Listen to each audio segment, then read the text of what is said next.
Hi everyone, welcome to this latest edition of Everything Dog Training Podcast. I'm John McGuigan, Glasgow dog trainer and behaviour consultant, and I'm based in Scotland. So thank you for taking time out your schedule to listen to us today. Welcome back if you're a repeat customer, and if you're here for the first time, we've got a real treat for you today. Always think that I've got a treat for you anyway. I like all the podcasts I record. If I didn't enjoy them, then I wouldn't put them out, if I didn't think that they were good enough. So, and I do enjoy, I genuinely enjoy all my podcasts, but we've got, today struck home because I was talking to Harry, who I'll introduce in a second, who is a former police officer like myself. So we had a good chat. There's a tiny bit of colourful language in this, not much, okay, which is why there's just that content or the language warning on box ticked. It's not much, it's pretty mild, our language, and it just happens it often happens when we get two people who have done the work that we've worked, and they start getting comfortable with each other, and just some of the language that we would routinely use in our previous life starts creeping in, but it's not much. So, and I'm not apologising for it either, okay. Lots of us communicate in different ways. And I don't mean that to be offensive to anybody either, that I'm not apologising for it. Okay, so we'll get into that in a second. Keep your eye out, or your ear out, for news of our revamped online community. So it's a membership community. It's £15 per month, which works about $18 or $19 US. You get access to hundreds of training videos. So if you like this podcast, if you like the podcasts overall, and you follow me on social media on Facebook or Instagram and YouTube, and my handle there is @Glasgow Dog Trainer. So if you like the content that I put out, then you will absolutely love the content in the course.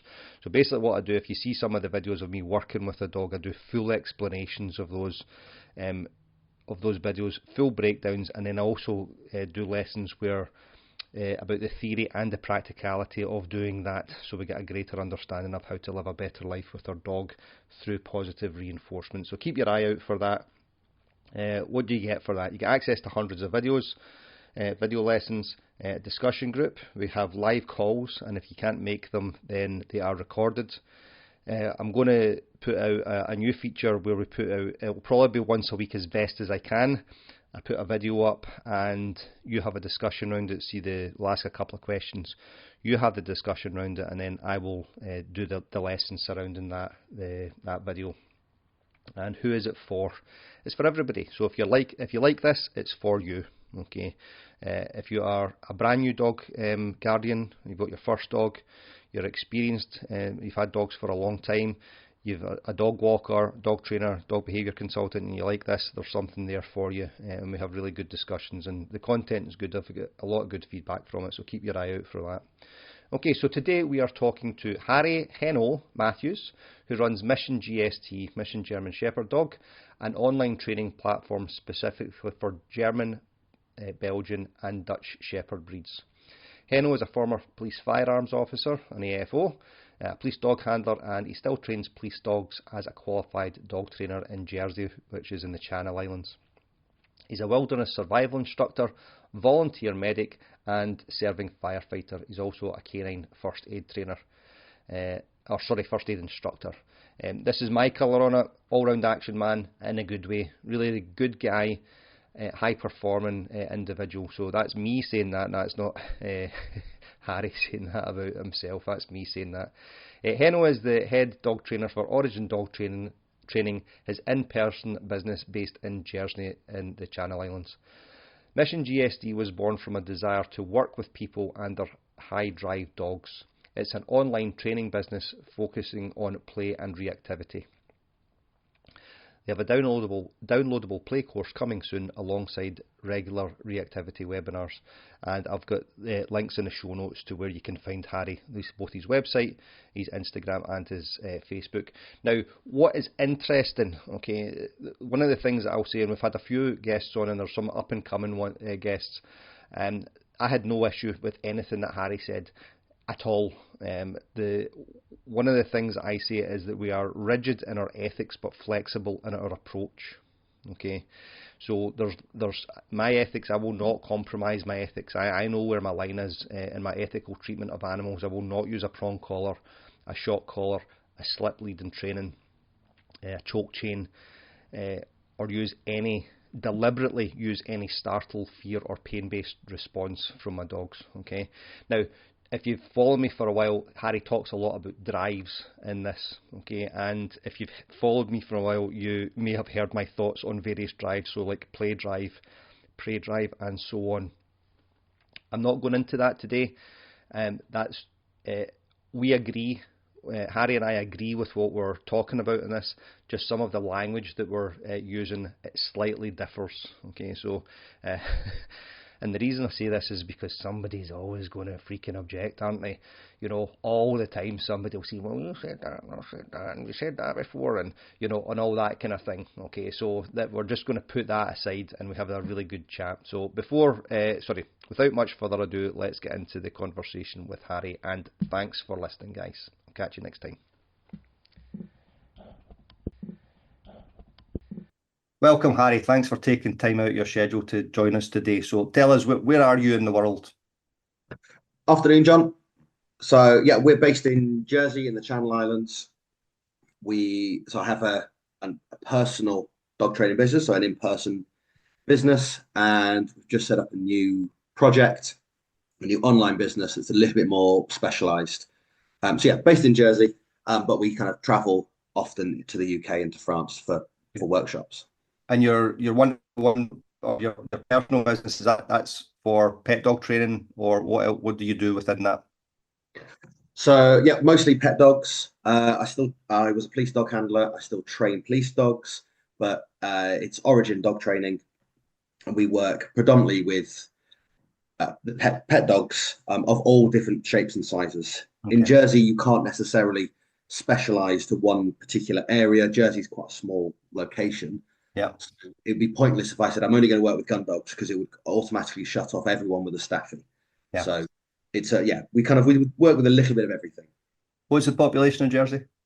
It's about 110,000, I think. Kind of it fluctuates depending on kind of seasonality, but it's about 100,000 or so. And it's always interesting when you're trying to explain the British Isles, and you've got, so you're not part of the United Kingdom. No, so Jersey is a separate country to all intents and purposes. We have our own government, albeit we still have the pound. We have our own mint over here. We print our own money.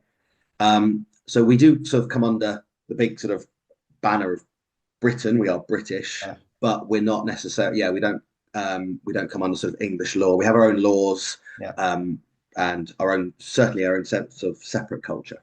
Yeah, because it's always like you see these things trying to explain the British Isles to a lot of times Americans. Okay, and I'm not. That's just because America's so big, they just concentrate on their own thing. So we've got the 4 countries of the UK, which are UK.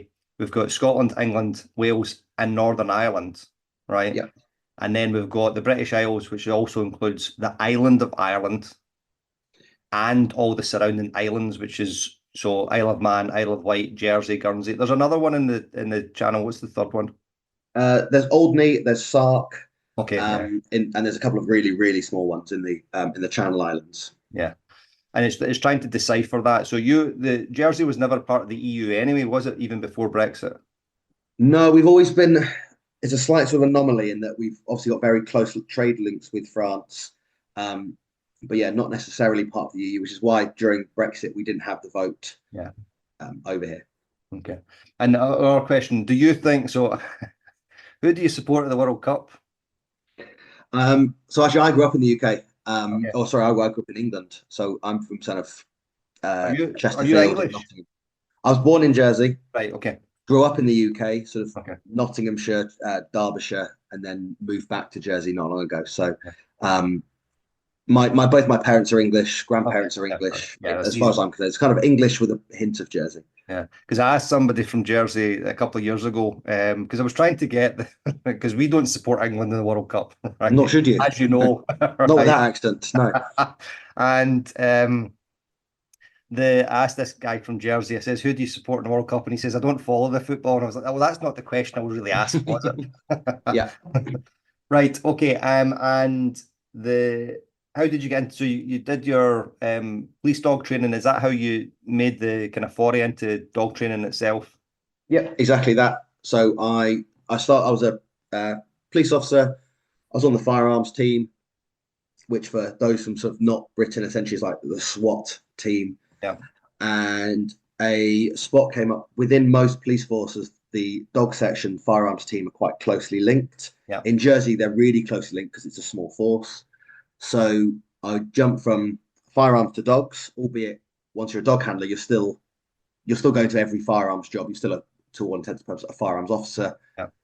So then, yeah, made the jump to the dog section, which is always what I wanted to do anyway. Okay. So did that for a few years, and then eventually I realised that I enjoyed the dog training part and was much more interested in training dogs in the theory element rather than being spat on by idiots on a Saturday night. And eventually you kind of get that kind of police officer burnout, which I'm sure you're aware of.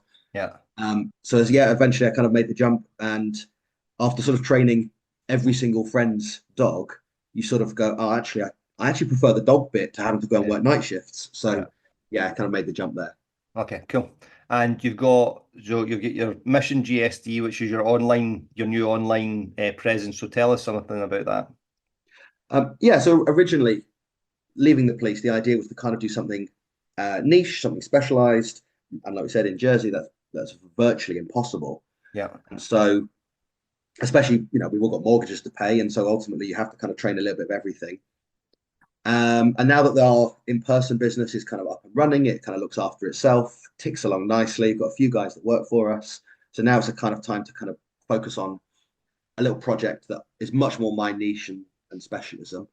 So yeah, focusing purely on German Shepherds, Mals, Dutch herders. Okay.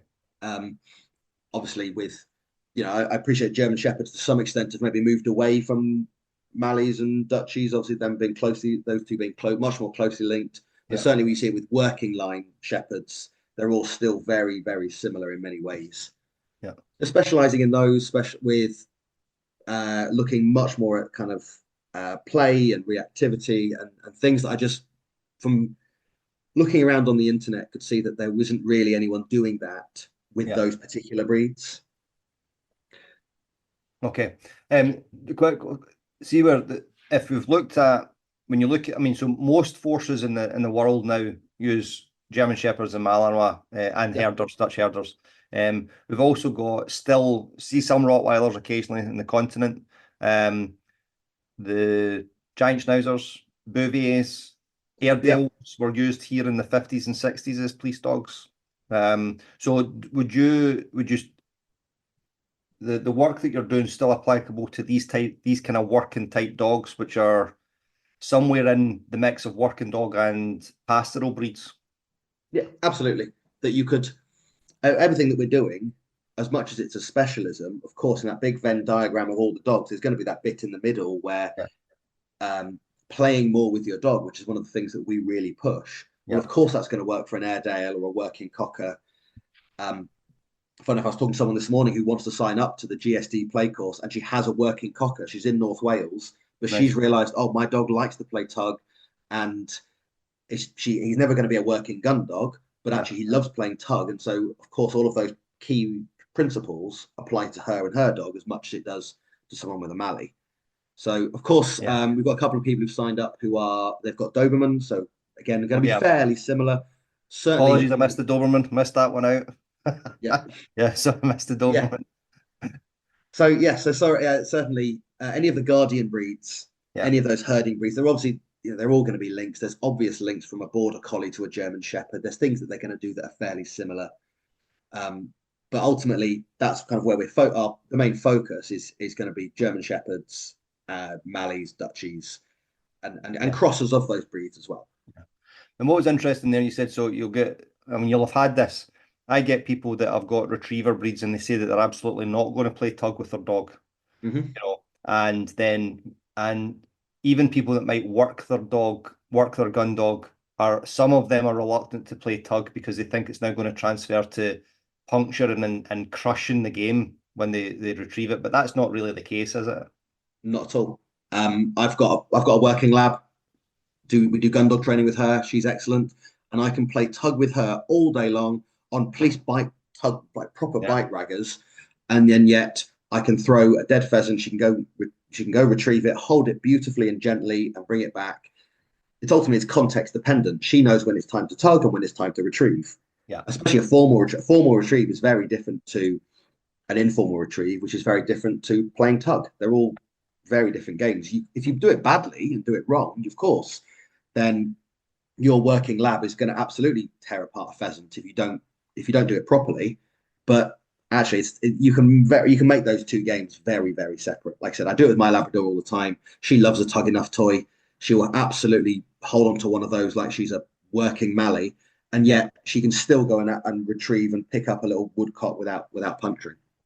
How do we separate them then? How would we do that? So for me, it's about context. Yeah. Dog trainers will often tell you, dogs don't generalize very well. So we can use that to our advantage. We can separate these two games. So you can have it on cue. So with my Labrador, she knows that get out means go and find the bird I've shot. She also knows if I shout the word tug, she knows that means turn around and bang, come hit the tug toy. So I do it at different times. So some of the fields that we might use for gun dog training, I don't then play tug. I'm sure she would be absolutely fine. Yeah. But I'm going to make this nice and easy for her so she understands. So for my lab, we just play tug in the garden. And then we've never seen any problems. So in fact, I would argue sometimes some of the problems with those gun dog breeds when we're doing gun dog training is because people don't play enough tug with them. So then as soon as the pet gun dog gets hold of that pheasant for the first time, a pheasant dummy, then they do want to play tug because we haven't found that outlet for them in the first place. Oh, that's interesting. Okay. A couple of things to follow up on there. Would we use separate toys for those? So we say I do. Again, we want to make this simple. The smart, an incredibly smart working black lab would probably be able to work out the difference anyway. But with my lab, I just like to separate the two because it's easy. Yeah, and it's then fairer for the dog, isn't it? Because we're not. Yeah, I'm not expecting her to try and work out what's Dad thinking today. Does he want me to play tug with this dummy, or does he want me to retrieve it and let go gently? Then no, we'll make this really simple. Tug Enough toys. We can whiz around, little flirt pole type things. You can catch and kill and play tug and go through your predatory motor sequence like any other dog. But then when I throw that dummy that's got a feather wrapped around it, it's a different game. Yeah. How do we start playing tug? What's so we'll talk about how we start playing and what are the benefits of it. So how would we, just in case we'll get to the benefits of it because people go, I'm never playing tug with my dog.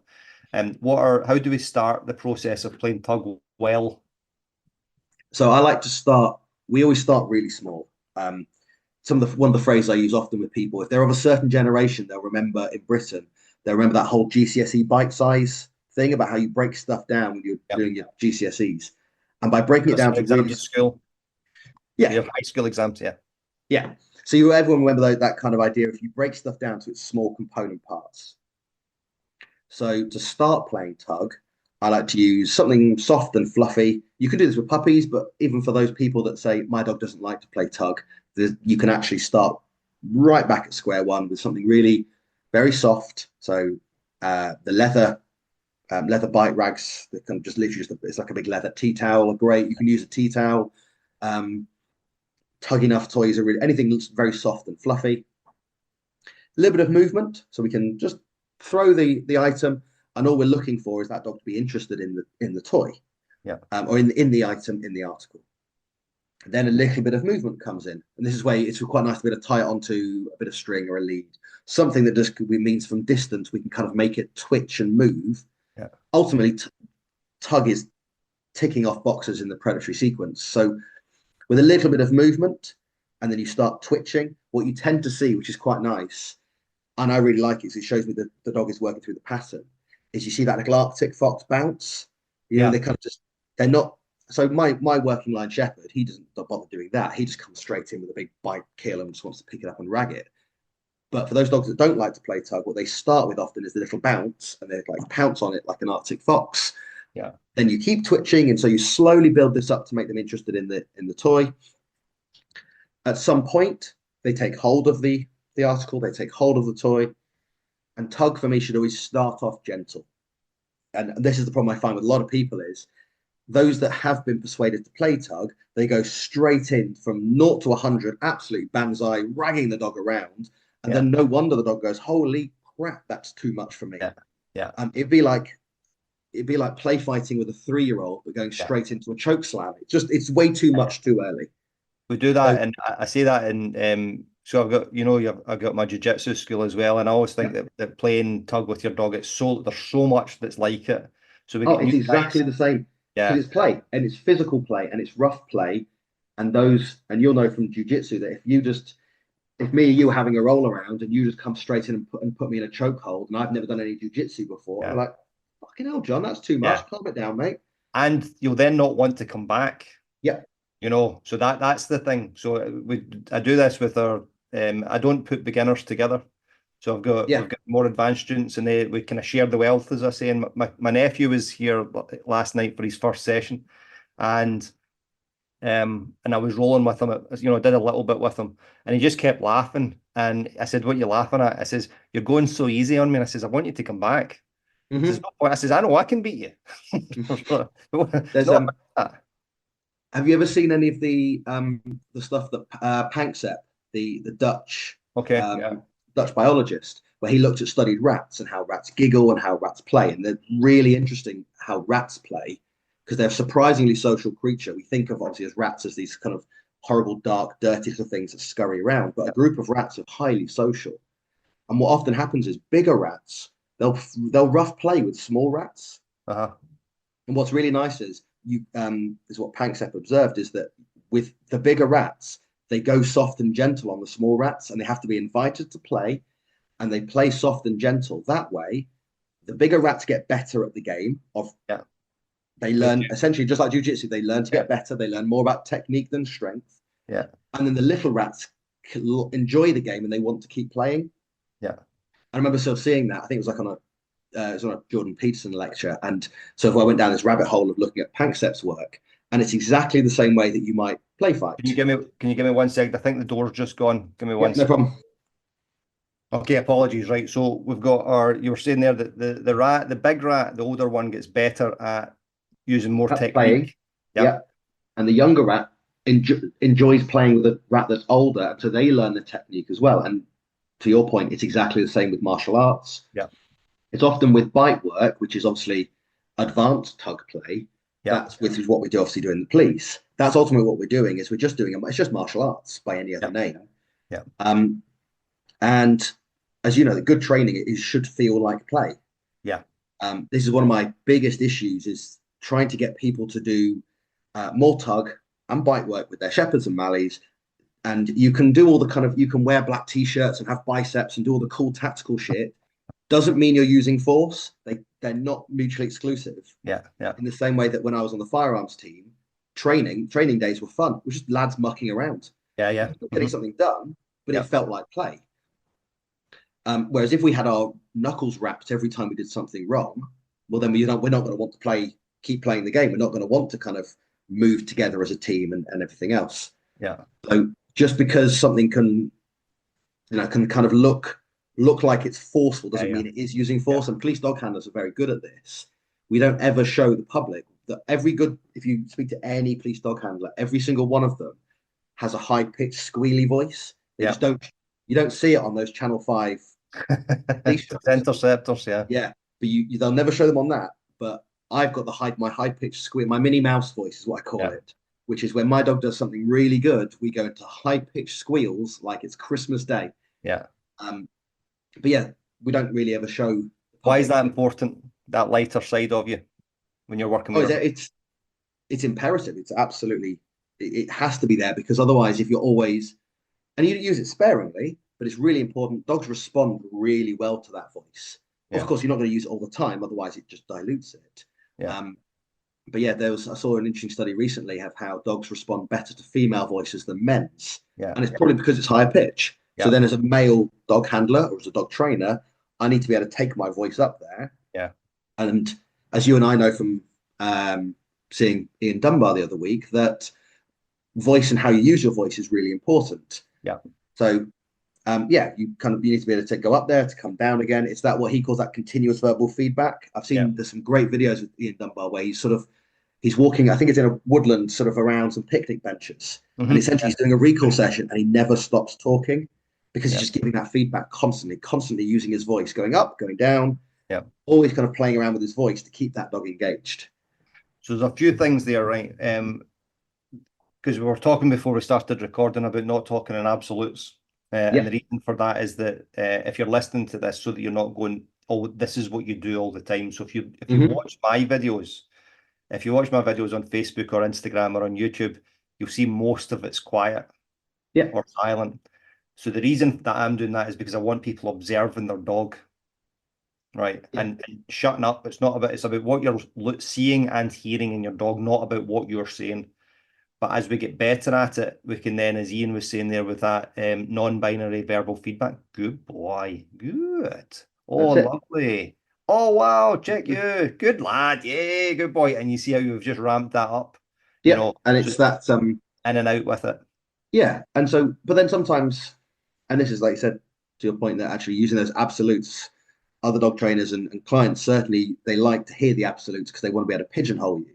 So it's very easy to say, oh yeah, no, we always give continuous verbal feedback. And well, actually not always, because I've certainly trained my dog, my shepherd, to work in silence. Of course. It's pointless as a police dog on a firearms warrant to be going, oh, what a good boy.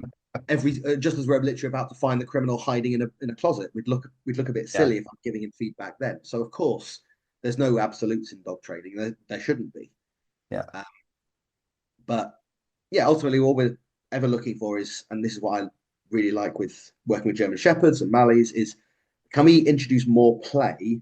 And I certainly find it's often a thing missing. If you think of a dog's life as like a Trivial Pursuit piece or like a big pie chart, it's for most people, again, no absolutes because it's not all people, but for most people, oh, what do I do when my dog does this? My answer is often, well, are you playing with your dog? Because if your dog's jumping up at the front door, maybe you need to play with them more. If your dog is reactive, maybe you need to play with them more. Now, that won't, again, not to say that by playing with your dog more, it's going to 100% fix the reactivity, but certainly by playing with your dog more, we're adding another piece into that dog's life that's probably missing. Yeah. So, but we're big advocates of play, even though people often assume ex-police dog handler, 6-foot bloke, lifting weights, that I'm going to turn up and shout at people, be more disciplined, and think that I'm kind of, Ross Kemp in Ultimate Force, and I'm going to turn up and shout at people. I'm sure you probably find the same thing. Again, just being a bloke, that you probably find the same thing. People assume that thing about you, and then you're trying to kind of work hard to go against it, to say, no, we actually play more. We're not just because you can look the part doesn't mean you have to be. Doesn't mean you're actually going around shouting and screaming like a sergeant. Yeah, it was and it was a snide email from somebody or a message from someone. They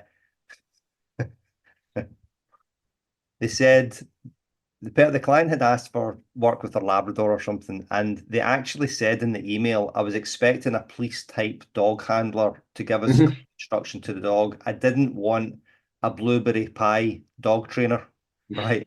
Which I was like, that's actually the biggest compliment we've ever been given. Yeah, no, that should be your strap line. Yeah, but she was philosophically, this person has just been completely at odds with what we teach. Yeah. I was talking about this in front of my partner this morning. What we're trying to do with the whole mission GSD thing is find, for me, there's a third way. So you've got the way that people assume, which is it's old fashioned, it's archaic, it uses a lot of force.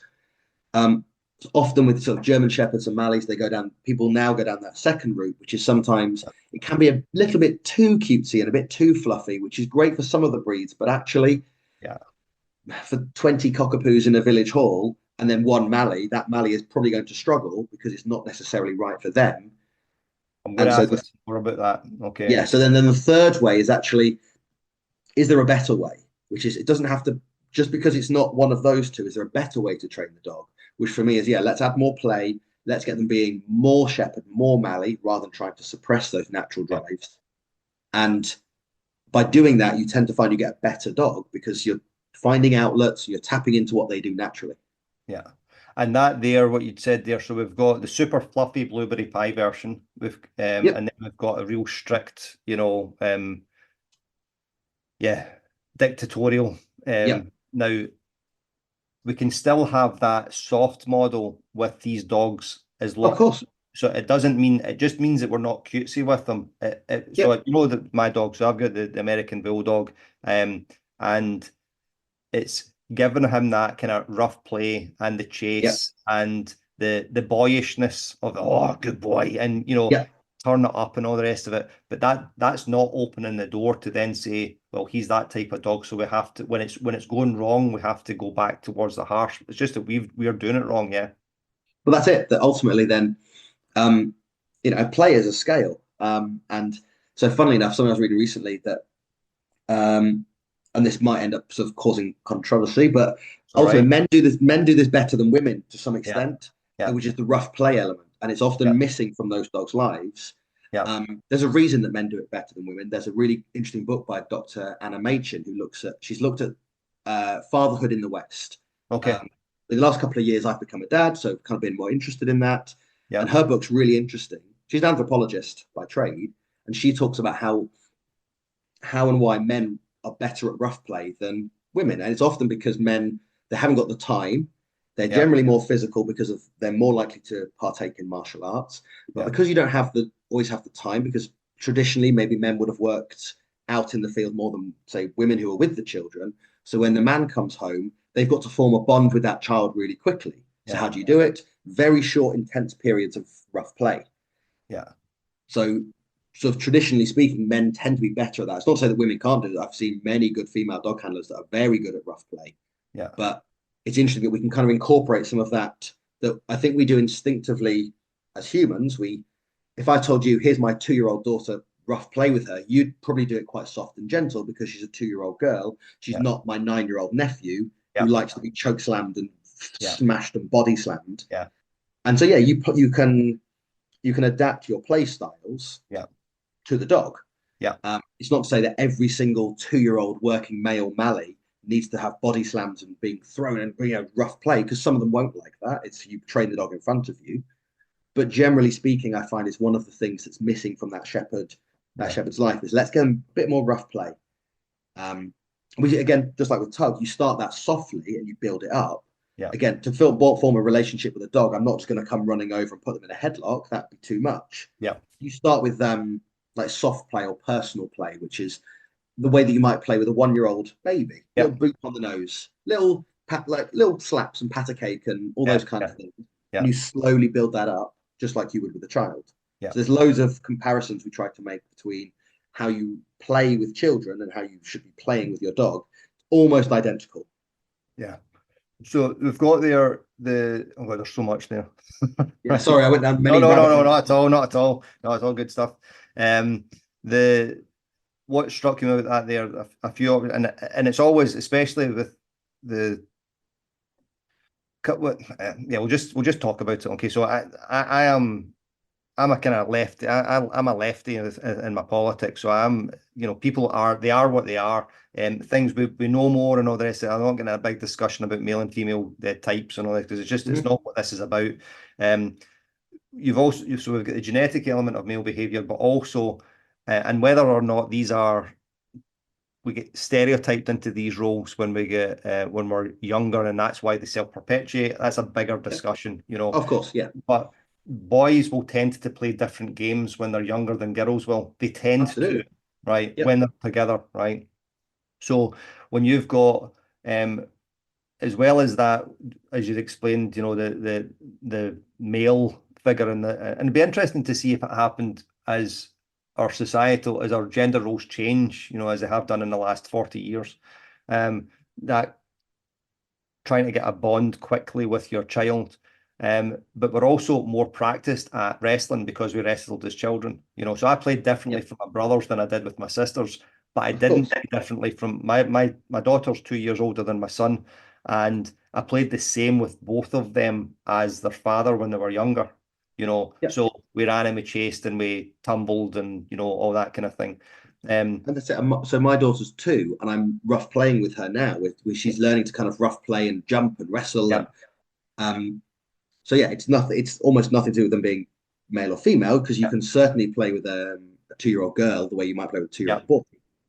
It's very easy. Yeah, we're not. I'm not sort of saying. Oh, I know again, you're not. Not talking absolutes where No, we go down that route of Yeah. someone then sends you or me a narky email going, "I'm a woman. I can play rough with my dogs." Like, obviously you can. Oh, and they can. So the same way as you were saying that the men can learn to be softer and to use a higher pitch with their voice and to be more gentle. Then women can easily learn to be just turn that physicality up a little bit, pushing in. So you were saying, it brings us on to our next point when you're talking about, you start with the dog so you've got the leather rag and a dog's tugging on it.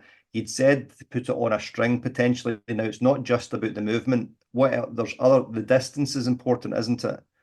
From you to the, so I'm a big fan. Yeah, when we start playing tug, and you'll have seen this, that often what lots of people struggle with, particularly with Shepherds and Malleys when they're younger, is they're very nippy and very bitey. Of course, there's lots of other breeds that are.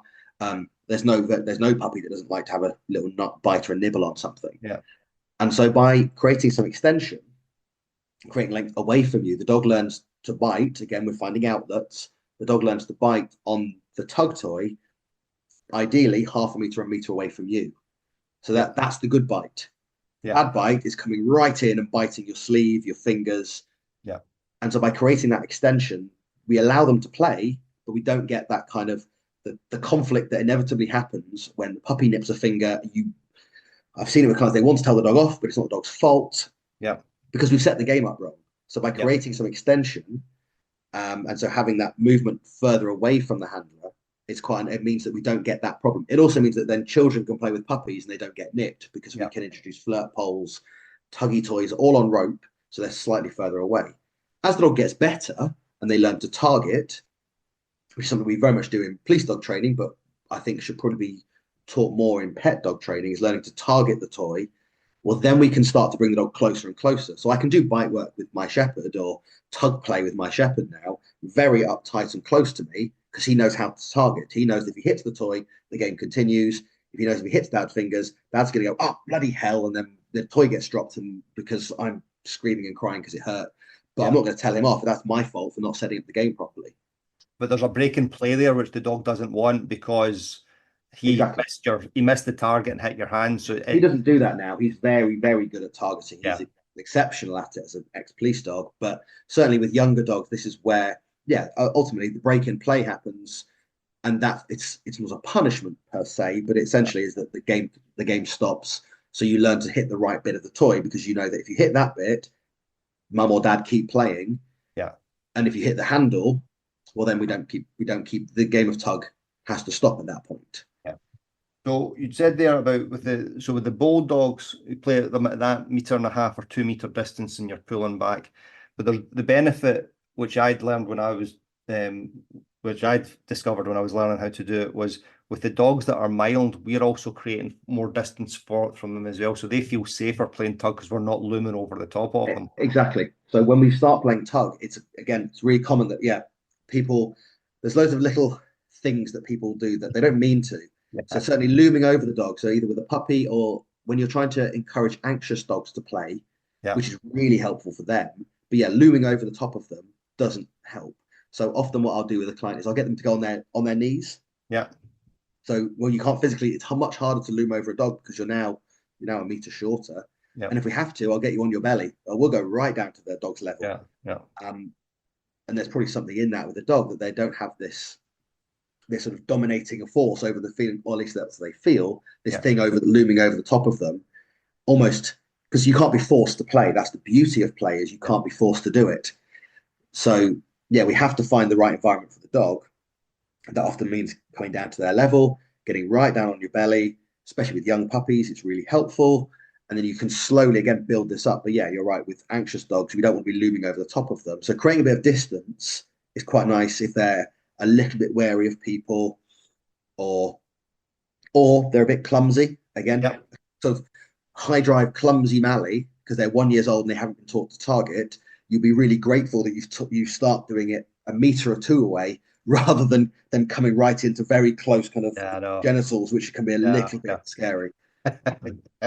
Right. So the dog can, I'm just thinking about the common mistakes and the things that people kind of push back against. So when a dog starts chewing up the toy, what's going on with that? So they grab the end of the toy, you're holding one end, they're holding the other, and then they start chewing up the toy towards your hand. So that's a fairly common problem. Now, what's your thoughts on the solution for, or the reason and the solution for it?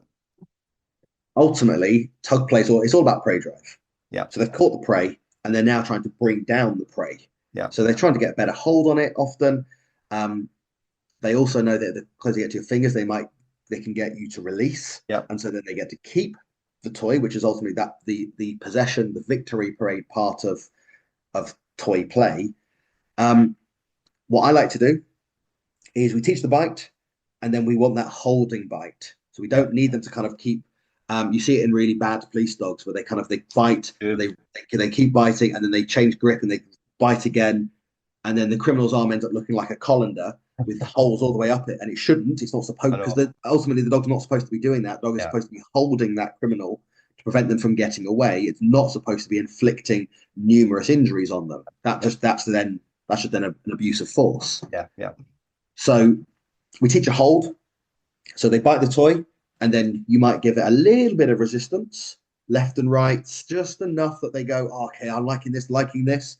Before they then adjust their grip, you just let go. So you teach the dog, actually, if I hold the toy, I win the toy. Rather than feeling like I'm gonna, and they get really that over threshold because people keep playing for too long. They start doing that real violent ragging from side to side, which makes the dog then have to readjust their grip. So we want to kind of teach the toy a nice hold rather than just constant moving all the way up the toy.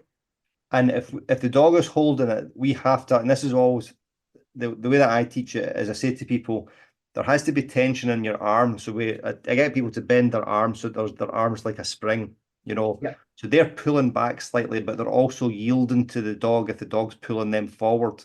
But the yielding is done by stepping forward, not moving their arm forward. Because when their arm moves forward, the toy goes loose and the dog starts chewing again. Yeah. So it's that it's a to and fro. It's like a dance. You see it in the sort of there's that oppositional reflex. You see it in the Britain's Got Talent sort of dancing border collies. It's that kind of, when the dog pulls you back, you go with them slightly, but there's still a bit of tension because there has to be, because tension is resistance and resistance is life. It's the prey animal trying to escape. Yeah. But there has to be that dance, that sort of toing and froing backwards and forwards, because that's then part of the game. Yeah. It's the dog feels like they're winning a little bit, and then they get pulled back a bit, and they feel like they're winning a bit. If every win is too easy, dog gets bored. If the win is too difficult, the dog gets bored and lets go. So it's finding that sweet spot. It's that zone of proximal development. It's just encouraging enough for the dog. It's got to be resisting enough, but if it's too much resistance, then the dog gets over threshold. Or I've certainly seen with things like redirect bites where they're holding on. There's too much resistance, but your leg's quite close, and that looks easier to bite on. So you see this more so when you're looking at police dogs and bite work and they're over thresholds, that they'll go, yeah, you know what, that sleeve looks good, but stuff it. I'm going to go for the leg because it's a bit easier and it's not resisting as much. Yeah. So, I actually saw once at a working club, and the person they were doing a hold and bark with the sleeve, and the dog was barking, and it's so smart from the dog. The dog was barking so that the guy moved the sleeve and the dog could get the bite, and the guy was holding on. He was working the dog too long, and what the dog did was the exact same thing. She just bit him in the thigh, and as soon as he bit him in the thigh, his arm moved in reaction to it. He flinched, and then she just jumped up and nailed the sleeve. And she's like, "Well, I can make you move, can't I?" And that's it. With the holding barks, the standout that we do in police dog training, again, like with virtually all dog training, it's that bite-sized thing of the small component parts, and you build it up slowly. If you go from sort of a 3-second holding bark up to a 30 seconds with nothing in between, then you're just frustrating the dog. And a smart dog, exactly like you said, a smart dog will find a way to make you flinch, because they know that the flinch means that the sleeve has moved, and if the sleeve moves, you're allowed to take it. Yeah, how often should the dog win? Win, and I'm putting winning in quotes because it's a game.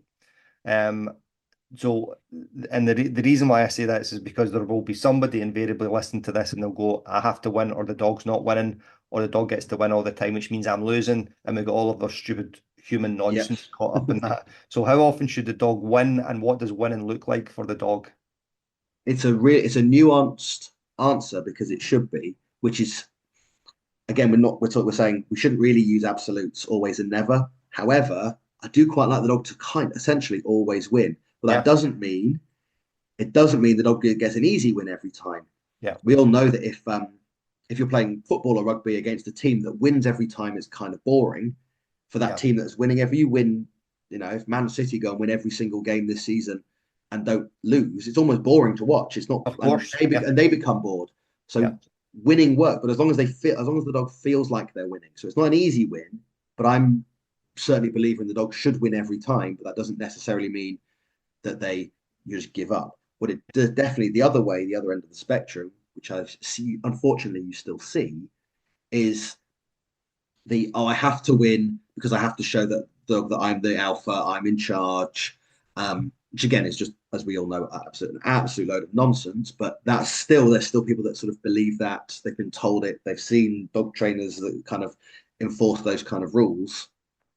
So it is essentially the dog should always win, but winning doesn't mean winning's not always easy. Yeah, and winning means possession of the toy. Ultimately, if that's what the dog feels like is winning, so that's what you assume is happening. Is the dog thinks that, I've won the toy, that's a win. For certain breeds, actually winning the toy actually isn't a win because the game stopped. And so for some dogs, you might actually find that actually the winning feeling, that big dopamine hit, is tug is the win itself. Yeah. That actually just getting hold of the toy, I've got it now. Bored, don't like it. I want to keep playing tug. That's those, and I quite like it when a dog does that because then they come back in with the toy to offer it up to you. It took a long time for my shepherd to realize that. He's quite a possessive dog and so liked to win the toy, which is fine. There's no problem with it. But it's just, again, it's always that it's a nuance thing rather than just always and nevers. And you touched on it there. When the dog, we know that we're starting to become, depends on the dog, but we know we're starting to become successful when we release the toy, or when the dog pulls the toy out of our hand effectively, that they come back in with it because they're saying, can we play that again? Exactly. So it's quite nice. I'll often encourage the victory parade, that's what I call it, which is they win the toy, they've got possession. There's a large part of possession to prey drive. If you've ever had to go and catch your own prey and catch your own dinner, you come home walking back, harrying that rabbit like you're a god. There's a massive element of possession to hunting. So once you've caught that, you have to allow that. Often people don't. They sort of, the second that the dog wins, they want to call them back straight away. But actually, just by giving it 30 seconds, keep the dog on a long line if you don't want them to run away. But you basically let them have that little victory parade. I'll often do it with the dog. We just run around together in a nice big circle, let them parade it, ticker tape parade. So we encourage that so that then they want to continue the game again. What often happens is the dog wins the toy and then they play keep away because they know that basically if I come back, mom or dad's going to take my toy away, or at least they're going to try to, and I don't want them to. So we allow possession, and then you can have it on cue where we can, a bit of recall, you call the dog back, and then it's a trust game that if you come back to me, we'll play tug and I'll let you win again. Yeah. But all of these things happen slowly because often I found they've been done incorrectly. Certainly you see it in police dogs that it hasn't always been done very well from the start. Yeah. Because in some elements of police dog training, there is unfortunately still some of those sort of more archaic thoughts. Yeah. And we're trying to sort of slowly change that. But we let the dog win so that then they want to continue the game again. And if you do it right, they should be running back to you, almost punching you with the toy to say, Dad, let's go. I want to play. So we try and encourage. And of course, if they're going to do that, great, we'll encourage it. We'll allow for that to happen. Yeah. Do you ever play with two toys? That's how we start. So with particularly shepherds, but you see it in all those breeds, if they've got that high possession drive, i.e. they don't want to let go. My German Shepherd, he He did the first few weeks of an initial police course. That handler absolutely destroyed him, ruined him, broke his out. He didn't want to let go of things anymore. And so funnily enough, I read in a Schutzen book about how you play with two toys. Yeah. I think it's called Obedience in Drive, or so, it was something like that. It was a good little book. And so I started doing that with two toys. Yeah. And the police dog school said, you can't just carry two toys with you for your whole career. And I said, why not? I'm a big enough bloke with a big enough stab vest, and I've got two carabiners. So actually, why not? So actually, so Leo had this really awful incident for a couple of weeks where he was forced to give up the sleeve, give up the toy. We did a lot of two toy games, and now I often encourage people to do that if they've got the dog with that high possession, or dogs that resource guard. Really great game for that, which is the two toy game, which essentially is teaching the dog and does two things. The first thing is, your toy's good, but my toy's better because I can make my toy move. Your toy's dead, and that's prey drive. The other thing it does with two toys is you become the nucleus of the game. Yeah. So I'm sure you've seen it at the park, on the beach. You've got the guy with the ball chucker with a ball who's just lobbing it as far as he can to try and tire out his spaniel, his lab, or his shepherd. Yeah. And with that game, the ball is the center of the game. The handler does virtually nothing. Yeah. Because they don't want to. They're just trying to tire their dog out as quickly as they can, probably incorrectly. And so by doing it as a two toy game, you become the center. The dog has to look back at you because they go, oh, mum, I like the way you threw that toy. Do that again. And you throw the toy. They go and get that toy. They learn to drop, which is great for dogs that haven't got a drop. This is the first game we teach them. But if they haven't got a drop or an out or a leave, they very quickly learn mum or dad's not going to throw that toy until you drop that toy. Yep. And it might take 30 seconds. It doesn't normally take longer than that because most dogs quickly work out that movement and tug and play is more fun than just possession alone. And so the two toy game for me is where we start with virtually every dog because it just takes out all of the conflict from tug, which can happen if your dog is highly possessive or they've been played with slightly incorrectly. But for me, two toys is brilliant. And then for dogs at resource guard, we'll bring in 15 toys and we'll show the dog that actually the whole point of the problem with those resource guarding dogs is they've had a toy that's been constantly taken away from them. Yeah. So we teach them, actually, if you've got a toy, I'm going to add 12 toys. Yeah. You can't guard all 12 and then we can just play. And then you learn, if I give up a toy, more toys come. Yeah. Which is, a really lovely method for the dog to learn. It's interesting because I think when I was learning to do this, so I grew up in a kind of traditional household of, rules, what you should be doing and shouldn't be doing, and that's the rule, and that's what you got to follow. And it's wrong. I mean, and morally wrong to not follow the rules. So we've still got these things that are pervasive in a lot of our thinking. That why should I have to bring out 14 toys because that's now bribing the dog? And you're like that, but the dog doesn't have that moral compass the way that we do. We're just doing something which is 1, effective, 2, kind, and 3, no conflict, which is said. Yeah, exactly that. So and ultimately, I'm not a big fan of that word bribe. Same with I don't like when you're doing reactivity. People say, "Oh, we just distract the dog." You're like, no, we're not distracting the dog. We're redirecting the dog. We might be refocusing, but we're never just distracting. Distractions don't work. Yeah. So trying to get rid of some of these slightly old-fashioned thoughts. Unfortunately, I had someone recently went, I just don't really want to play with my dog. And I'm like, well, get a cat. Yeah. And even cats want to play. They're still mammals. So it's just trying to change people's sort of win over hearts and minds in the right way. Trying to change people's viewpoints on all of these things is some of these sort of more old-fashioned methods. Like you said, that actually there's no harm in just because you're a 6-foot bloke ex-cop doesn't mean that you can't be kind. It doesn't mean you can't be nurturing, which is a lovely way to kind of bring out play, is to kind of nurture it rather than just enforce it on a dog. Okay, so lastly, what are the benefits of playing tug with your dog? Essentially endless. One of the first things I tell people that it doesn't make your dog aggressive. Absolute load of horseshit. Of course it doesn't make your dog aggressive. It's an outlet in the same way that you teaching jiu-jitsu doesn't teach people to go and put people in chokeholds outside nightclubs. It does quite the opposite. Quite the opposite. Exactly. Same with a 15-year-old going to boxing class. It teaches, and it's an outlet, and it teaches control, which is two really helpful things. So that's the first thing with tug is that let's teach a good bite rather than the bad bites, which is everything else: fingers, shoes, clothing, cushions. So we teach the good bite, contextual. I like to play tug outdoors because my partner would kill me if I start playing tug with my shepherd inside. Tearing up your carpets. Yeah. The other thing is, it's turning focus into engagement. So you'd say the dog's name, they turn around to look at you for a second, you can throw a treat. But wouldn't it be better if we can get 5 seconds of looking at you, or 10 seconds? Because then you're really building that relationship, really forming a bond, because they're not just looking at you for 1 second, it's a really long, prolonged look, which obviously then has all of those knock-on effects to oxytocin release and serotonin release post-tug, and all of those things happen because the dog is looking at you. Yeah. So that's one of the things. It's also obviously great for exercise, and that you've got a 1-year-old working line shepherd. Well, then you probably need to burn off a bit of energy. And again, just the ball chucker on the beach isn't going to be quite hitting that mark. That's conditioning. No bad thing to condition the dog, but it's not necessarily the same thing as physical mental stimulation. Yeah.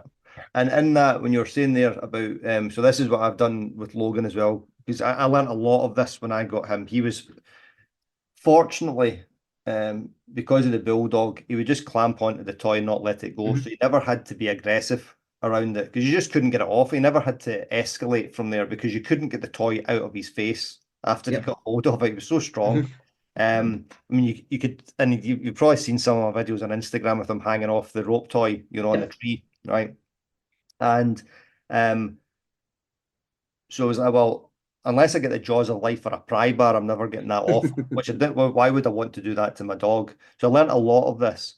But when I started building up that focus with him, when you're saying there about that engagement, so you're holding him for 5 seconds, but that oxytocin and dopamine increase, you can start cooing to him during that time. Good boy, son, you're doing great. Oh, lovely. And then that bond between the two of you slowing your breathing down, relaxing your jaw. So he's still waiting for the toy to be activated, but you're able to say to him, you don't need to be psychotic when you're doing this. Well, it's playing around with those arousal levels, isn't it? Yeah. So that and that's the thing about tug. People assume that it's 0 or 10.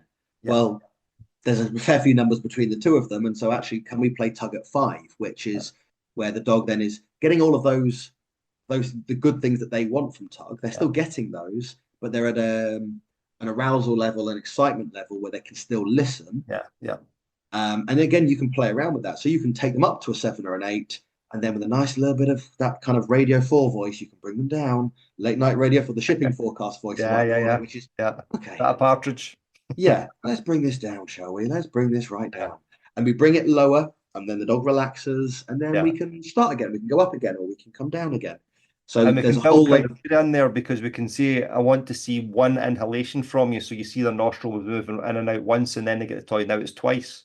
Now it's 4 times. Now it's 6.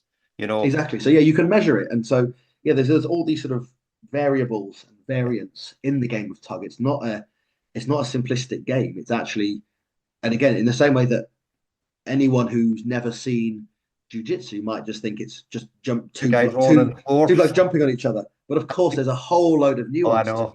Yeah. And that's back to that point about sort of essentially tug play being like a martial art, is that there should almost be belts of, there should be kind of, you've got your white belt tuggers, and then you've got your, I'd like to think my shepherd, he's a black belt tugger. He's very good at tug. He knows how to, because it's almost becomes. Yeah, it's your sport. Yeah, that's it. It's a sport. It's a bit of competition. Yeah.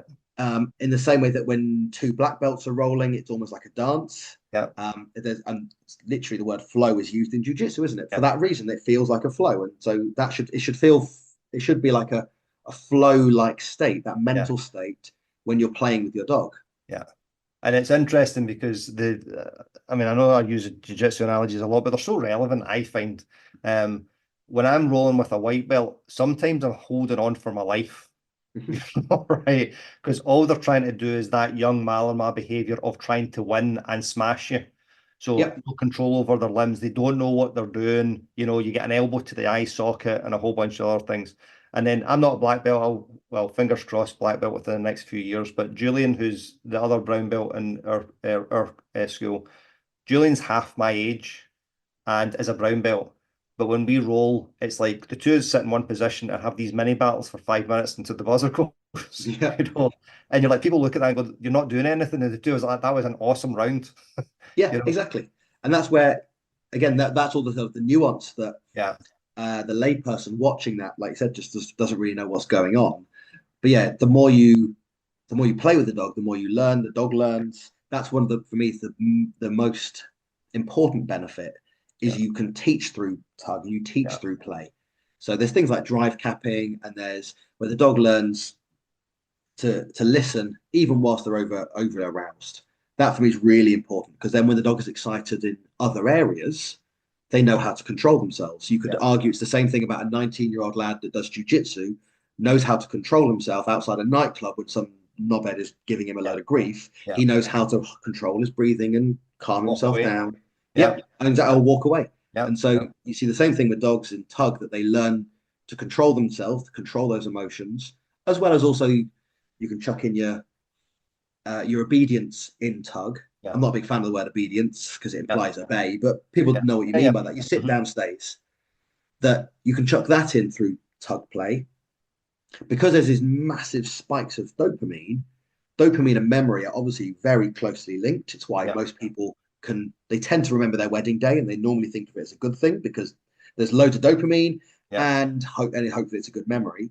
So dogs, you could argue, albeit I can't find anywhere that actually proves this, you could argue that dogs learn better through play because there's a higher dopamine spike. Well, there was that study, and they did it with humans, that learning through play takes, and that's why, because we play task-based games in jiu-jitsu, we don't train techniques, right? Yeah. So I give them a clear, limited objective, try and control both your opponent's elbows, something like that, right? Yeah.